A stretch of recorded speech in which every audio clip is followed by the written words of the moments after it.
നമസ്കാരം, ഇഫക്ട് ന്യൂസിലേക്ക് ഏവർക്കും സ്വാഗതം.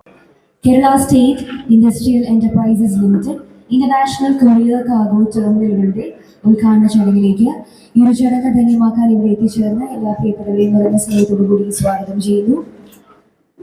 കേരളത്തിന്റെ വ്യാവസായിക വളർച്ചയ്ക്കും ആഗോള വ്യാപാര ബന്ധങ്ങൾക്കും ഒരു വഴികാട്ടിയായി പ്രവർത്തിക്കുന്ന Kerala state industrial enterprises limited പതിറ്റാണ്ടുകളായി തിരുവനന്തപുരം അന്താരാഷ്ട്ര വിമാനത്താവളത്തിലെയും കോഴിക്കോട് അന്താരാഷ്ട്ര വിമാനത്താവളത്തിലെയും അത്യാധുനിക എയർ കാർഗോ ടെർമിനലുകളിലൂടെ അന്താരാഷ്ട്ര കാർഗോ കൈകാര്യം ചെയ്യുന്നതിൽ ഒരു പ്രധാന പങ്ക് വഹിച്ചിട്ടുണ്ട്.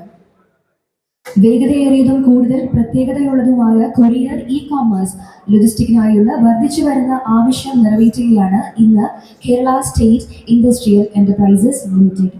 ഈ നാഴികക്കല്ല് കേരളത്തിന്റെ ലോജിസ്റ്റിക് വ്യാപാര അടിസ്ഥാന സൗകര്യങ്ങൾ മെച്ചപ്പെടുത്തുന്നതിൽ ഒരു പ്രധാന ചുവടുവയ്പ് തന്നെയാണ്. എല്ലാവരുടെയും അനുഗ്രഹത്തോടുകൂടി ആരംഭിക്കുകയാണ്. Ladies and gentlemen, welcome to the inauguration of international courier cargo terminals of KSIE at Thiruvananthapuram and Kozhikode international airports. നല്ലൊരു കൈയടി നൽകി നമുക്ക് ആരംഭിക്കാം. Thank you so much everyone. ഇന്നത്തെ ഈ ചടങ്ങിന്റെ അധ്യക്ഷൻ ബഹുമാനപ്പെട്ട MLA അഡ്വക്കേറ്റ് ആന്റണി രാജു അവർകളാണ്. ഉദ്ഘാടകൻ ബഹുമാനപ്പെട്ട വ്യവസായ നിയമ കയർ വകുപ്പ് മന്ത്രി ശ്രീ P. രാജീവ് അവർകളാണ്. എല്ലാവരുടെയും അനുവാദത്തോടുകൂടി ഔദ്യോഗികമായിട്ടുള്ള കാര്യപരിപാടികൾ ഇവിടെ ആരംഭിക്കുകയാണ്. ആദ്യം തന്നെ സ്വാഗതം ആശംസിക്കുന്നതിനായി സാദരം ക്ഷണിച്ചുകൊള്ളുന്നു Kerala state industrial enterprises limited chairman advocate P. പോസ് തോമസ്. Welcome sir. നടക്കുമ്പോൾ തന്നെ കോഴിക്കോടും ഉദ്ഘാടന ചടങ്ങുകൾ നടക്കുന്നുണ്ട്. KSIയുടെ ആഭിമുഖ്യത്തിലുള്ള ഇന്റർനാഷണൽ കാർഗോ കൊറിയർ ടെർമിനൽ മാത്രമല്ല KSIയും എൻ്റെ മണ്ഡലത്തിൽ തന്നെയാണ് സ്ഥിതി ചെയ്യുന്നത്. ഇന്റർനാഷണൽ എയർപോർട്ടുകൾ കേരളത്തിൽ ആദ്യമായി തിരുവനന്തപുരത്താണ് പ്രഖ്യാപിച്ചതെങ്കിലും ഇന്റർനാഷണൽ കൊറിയർ കാർഗോ സർവീസിന്റെ സേവനം ലഭ്യമാകാതെ പോയ ഒരു എയർപോർട്ടാണ് തിരുവനന്തപുരം ഇന്റർനാഷണൽ എയർപോർട്ട്. തിരുവനന്തപുരം വിമാനത്താവളം രാജ്യാന്തര വിമാനത്താവളമായി പ്രഖ്യാപിച്ചതിന് ശേഷമാണ് കൊച്ചി വിമാനത്താവളത്തെ രാജ്യാന്തര വിമാനത്താവളമായി പ്രഖ്യാപിച്ചത്. എന്നാൽ കൊച്ചി വിമാനത്താവളത്തിൽ നേരത്തെ തന്നെ ഈ സൗകര്യം ലഭ്യമായിരുന്നു. തിരുവനന്തപുരത്തിനും കോഴിക്കോടിനും ഈ സൗകര്യം ലഭ്യമായിരുന്നില്ല. അല്പം വൈകിയാണെങ്കിലും ഈ രണ്ട് വിമാനത്താവളങ്ങളോടനുബന്ധിച്ച് ഇന്റർനാഷണൽ കൊറിയർ കാർഗോ ടെർമിനൽസ് അല്ലെങ്കിൽ സർവീസ് തുടങ്ങാൻ അവസരമൊരുക്കിയതിന് KSIയെ പ്രത്യേകമായി അഭിനന്ദിക്കുകയാണ്. നമുക്കറിയാം, ഇന്നലെ വരെ തിരുവനന്തപുരം മേഖലയിലുള്ള ഇത്തരം സേവനങ്ങൾ ലഭ്യമാകണമെന്ന് ആഗ്രഹിക്കുന്നവരെല്ലാം തന്നെ കൊച്ചി വരെ പോയി മടങ്ങേണ്ടി വന്നു. കോഴിക്കോടുള്ളവർക്കും ആ പ്രദേശങ്ങളിലും വടക്കൻ കേരളത്തിലുള്ളവർക്കും കൊച്ചിയാണ് ആശ്രയിക്കേണ്ടി വന്നിരുന്നത്. ഈ രണ്ട് സേവനങ്ങളും ഈ സേവനം തിരുവനന്തപുരം വിമാനത്താവളത്തിനും കോഴിക്കോട് വിമാനത്താവളത്തിനും ഇല്ലാതിരുന്നത് കൊണ്ട് തന്നെ നമ്മുടെയൊക്കെ തിരുവനന്തപുരത്തിന്റെയും കോഴിക്കോട് മേഖലയുടെയും ഒക്കെ ഇത്തരം പ്രവർത്തനങ്ങൾ മുഴുവൻ കേന്ദ്രീകരിച്ചിരുന്നത് കൊച്ചിയിലാണ്.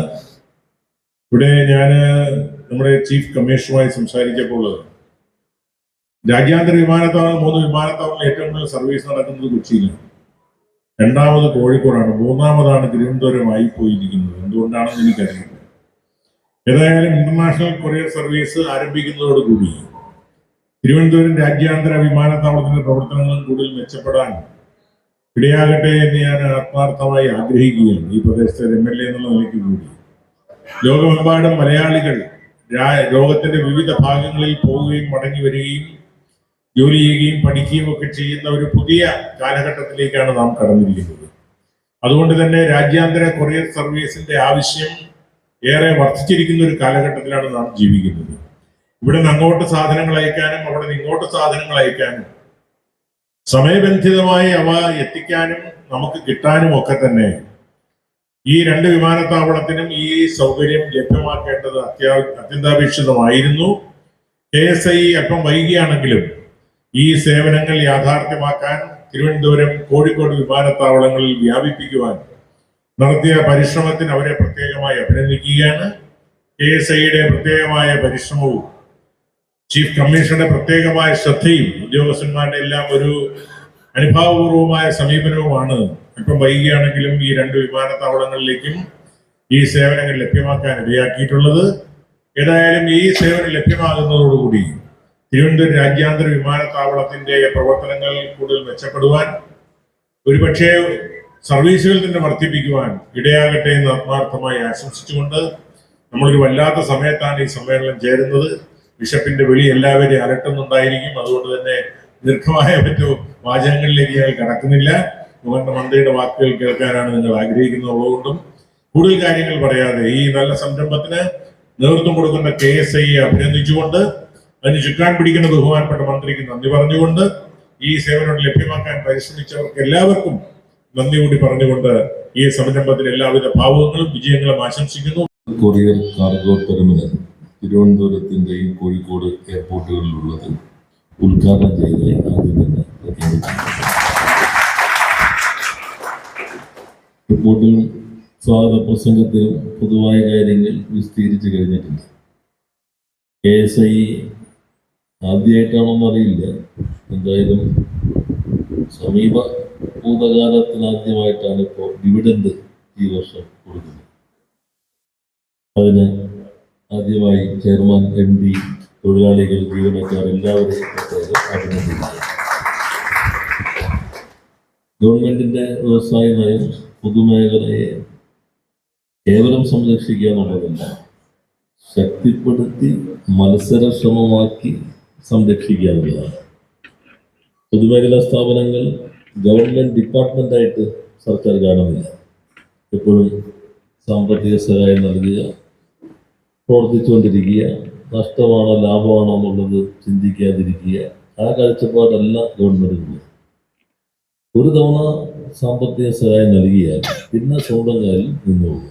അതാണ് പൊതുവായ കാഴ്ചപ്പാട്. ഇപ്പോൾ നമ്മളെല്ലാ ബോർഡുകളിലും പ്രൊഫഷണലായിട്ടുള്ള ഡയറക്ടർമാരെ വെച്ചിട്ടുണ്ട്. പൊളിറ്റിക്കലായ ആളുകളല്ല, പ്രൊഫഷണലായ ആളുകൾ. ഇത് കൂടാതെ പൊതുമേഖലാ സ്ഥാപനങ്ങളിൽ ലാസ്റ്റ് ഗ്രേഡ് മുതൽ മാനേജിംഗ് ഡയറക്ടർ വരെയുള്ള എല്ലാ നിയമനങ്ങളും പബ്ലിക് സർവീസ് ഈ മേഖലയിലെ റിക്രൂട്ട്മെന്റ് ബോർഡിന് കൈമാറി കഴിഞ്ഞിട്ടുണ്ട്. എല്ലാ നിയമനവും പഴയ chief secretary Shri BP Joy അധ്യക്ഷനായ റിക്രൂട്ട്മെന്റ് ബോർഡാണ് എല്ലാ നിയമനങ്ങളും നടത്തുന്നത്.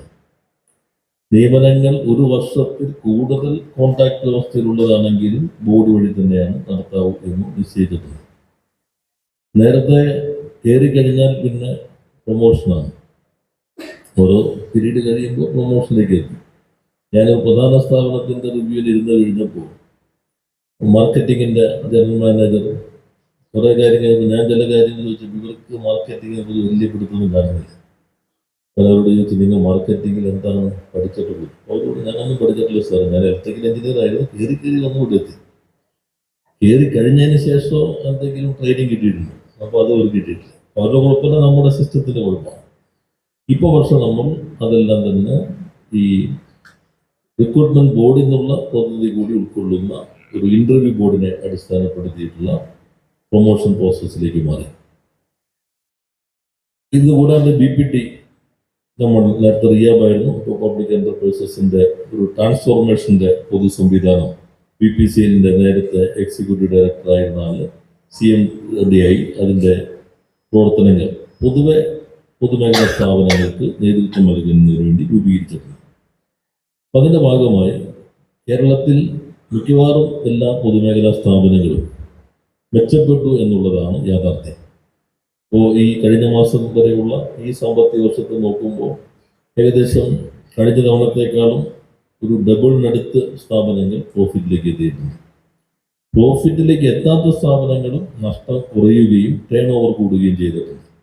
നല്ല മാറ്റം സംഭവിച്ചിട്ടുണ്ട്. ഈ സാമ്പത്തിക വർഷത്തോടുകൂടി 4 ഒഴികെ വ്യവസായ വകുപ്പിന് കീഴിലുള്ളതെല്ലാം ലാഭത്തിലേക്ക് എത്തിക്കാൻ കഴിയുമോ എന്ന ടാർഗറ്റ് വെച്ചിട്ടാണ് വകുപ്പ് പ്രവർത്തിച്ചുകൊണ്ടിരിക്കുന്നത്.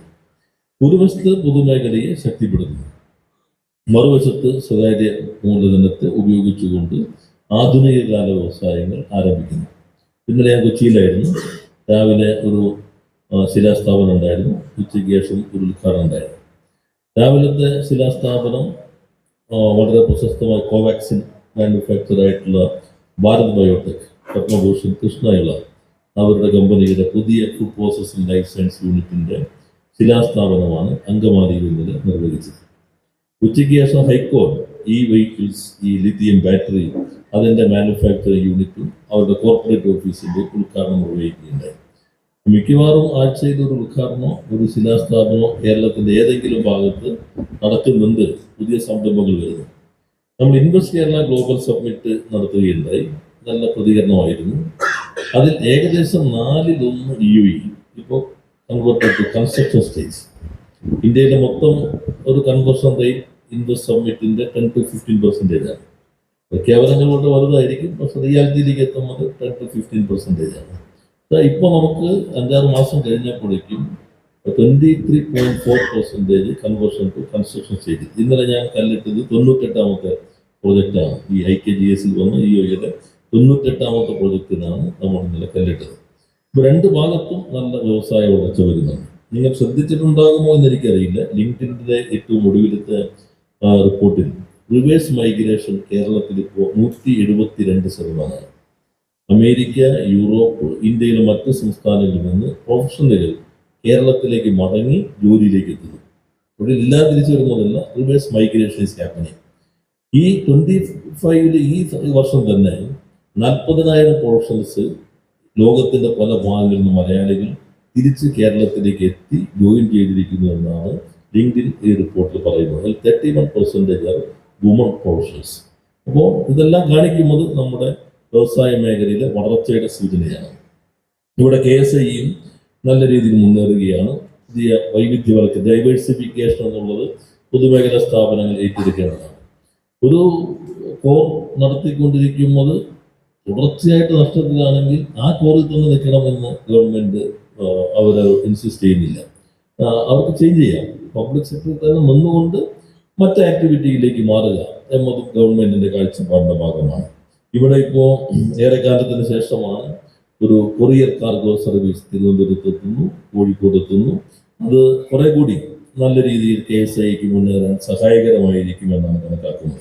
കോഴിക്കോട്, തിരുവനന്തപുരം വിമാനത്താവളങ്ങളിലെ രാജ്യാന്തര കൊറിയർ കാർഗോ ടെർമിനൽ തിരുവനന്തപുരത്ത് മന്ത്രി പി രാജീവ് ഉദ്ഘാടനം ചെയ്തു. ഇനി കുറഞ്ഞ അളവിലുള്ള വസ്തുക്കൾ കുറഞ്ഞ ചിലവിൽ വേഗത്തിൽ വിദേശ രാജ്യങ്ങളിൽ നിന്ന് നാട്ടിലേക്ക് അയക്കാനാകും. വാർത്തകളും വിശേഷങ്ങളും ഇവിടെ അവസാനിക്കുന്നില്ല. കൂടുതൽ വാർത്തകളും വിശേഷങ്ങളുമായി വീണ്ടും കണ്ടുമുട്ടുന്നതുവരെ ഏവർക്കും നന്ദി, നമസ്കാരം.